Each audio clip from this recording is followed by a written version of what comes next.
I'm Chance Storland, and this is the Spurs Insider, our weekly NBA podcast from Express-News.com, brought to you today by the law offices of Thomas J. Henry. But it didn't matter for us who we matched up with. We are pretty confident in ourselves. We knew we have a good enough group to get some things done, something special. It's going to be fun, regardless of playoff at a different time. We can step it up and change some things, what we're doing on the road. But I'm confident in this group, so regardless of who we matched up with, we thought we would be kind of a wild card, a team that most teams didn't want to face. And that was the voice of Danny Green, who spoke recently with my co-host. Joining me now, San Antonio Express-News beat reporter Jabari Young. Obviously, Jabari, we now know who the Spurs are taking on in the first round of the playoffs. It's not OKC. It's not the Trailblazers. Who is it? The Golden State Warriors, the team that I didn't want. I don't think anybody wanted this. Yeah, well, you know that's not true. Maybe so. And that's because they're without Steph Curry, and so when you're without one of your star players, possibly the guy that makes that offense really go and really tick, I think a lot of people probably are feeling like, hey, they're vulnerable right now. We can take them. We can go. We're going to see them anyway if we got to get out of the West. So why not get them now when they're without one of their star players? And I understand that. I get it from that viewpoint, but it's just still of a very interesting matchup for the Spurs. But either way, they're there now. Headed in Oakland, and you got to do it. When that ball goes up, you just got to play. Okay, well, the case has been made. You did this in your post-game wrap-up talking about how with the injury, maybe this would be something the Spurs could take advantage of. But at the same time, I think you did a great job after that game with the Pelicans talking about how, we'll have to wait and see. One thing that I do like that I've been seeing in the coverage from the San Antonio Express-News is that the Spurs have nothing to prove here. If you will, all the weight is on the shoulders of Golden State, as it should be. Yes, and that's the thing, Chance. I'm glad you brought that up. In New Orleans, season finale, obviously the Spurs didn't play the best basketball that they were supposed to, but that's a different story. The regular season's over now.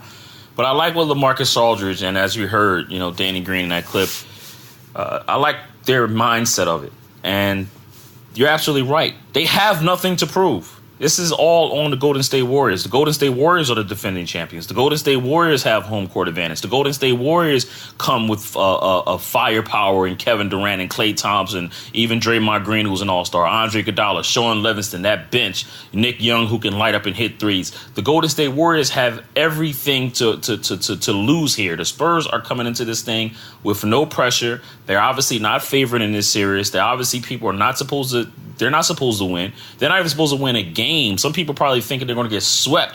So if you come in that way, it's almost like when the Spurs played the Sacramento Kings, in their home regular season home finale before closing out the season against New Orleans, right?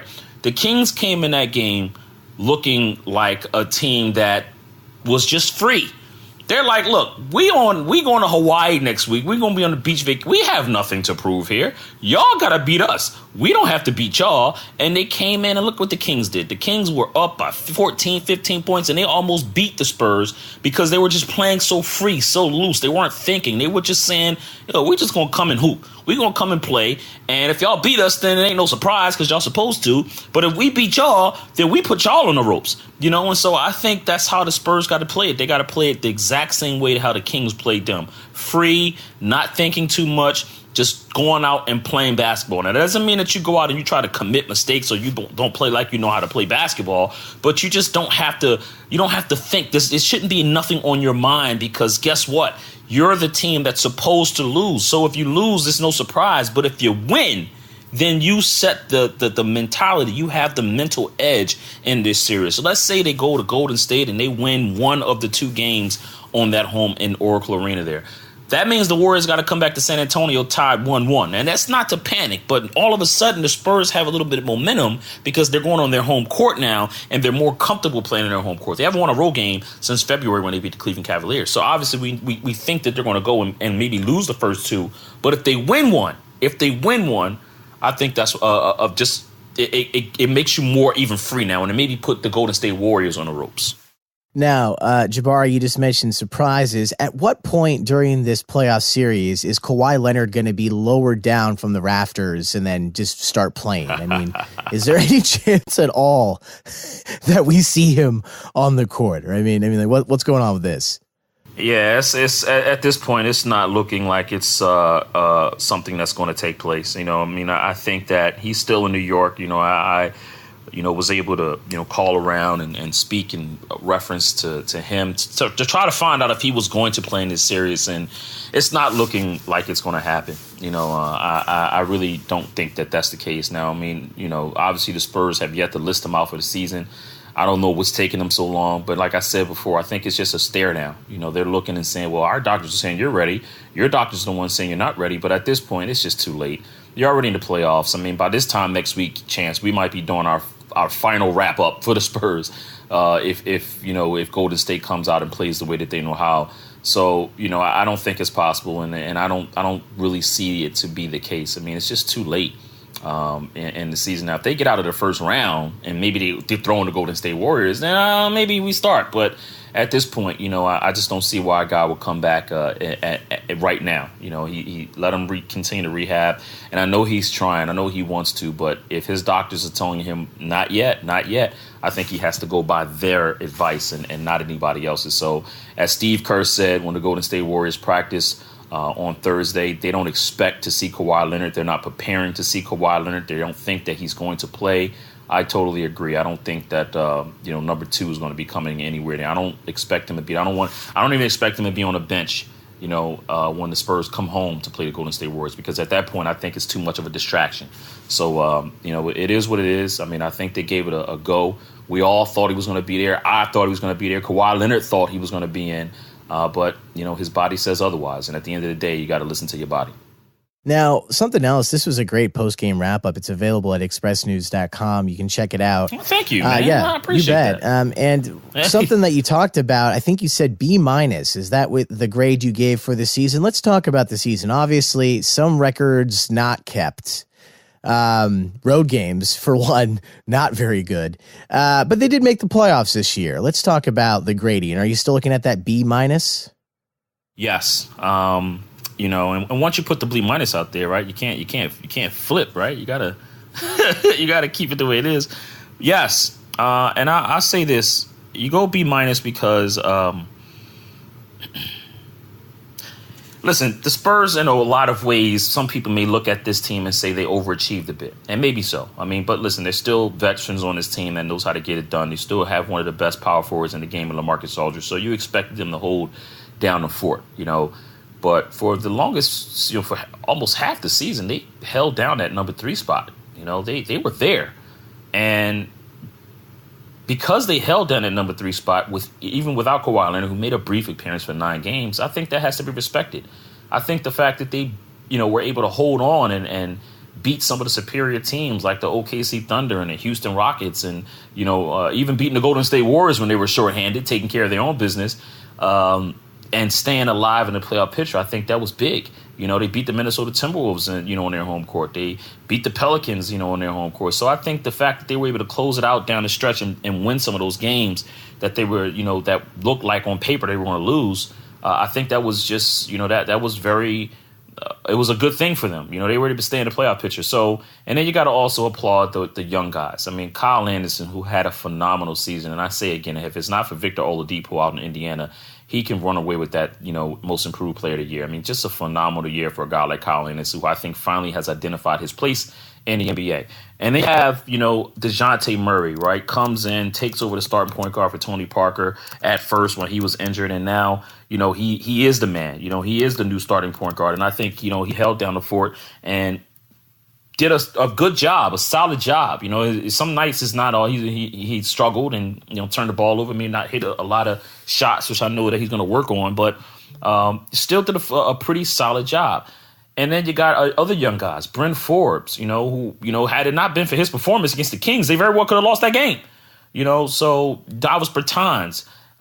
Each of those young guys may have won you about 1 to 3 games apiece, and I think that kept the Spurs afloat on those nights where LaMarcus maybe was good and maybe needed help, those young guys stepped up. When he have not been as good, those young guys stepped up. So I think you got to applaud that.